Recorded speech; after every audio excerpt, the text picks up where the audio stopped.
Hi good evening all.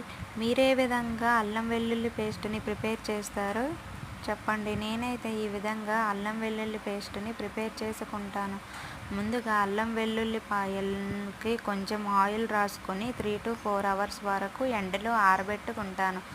తర్వాత ఏదైనా ఒక సంచి కానీ క్లాత్ కానీ తీసుకొని అల్లం వెల్లిగడ్డలను వేసి 6 to 7 times ఇలా కిందకి కొడితే పొట్టు అనేది ఈజీగా ఊడి వచ్చేస్తుంది.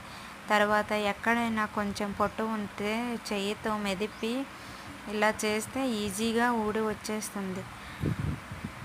అల్లంని కొంచెం సాల్ట్ వేసి పొట్టు తీసుకొని చిన్న చిన్న ముక్కలుగా కట్ చేసుకొని రెండింటిని కలిపి మిక్సీ వేసుకుంటే అల్లం వెల్లుల్లి పేస్ట్ రెడీ అయినట్లే. అల్లం వెల్లుల్లి పేస్ట్ ప్రిపేర్ చేసినప్పుడు కొంచెం ఉప్పు ఇంకా పసుపు యాడ్ చేసుకొని మిక్సీ పట్టుకుంటే చాలా రోజుల వరకు మంచిగా ఉంటుంది. కనుక ఇలా ప్రిపేర్ చేసుకోండి. ప్లీజ్ ఈ వీడియో నచ్చినట్లయితే share, comment, please subscribe my channel.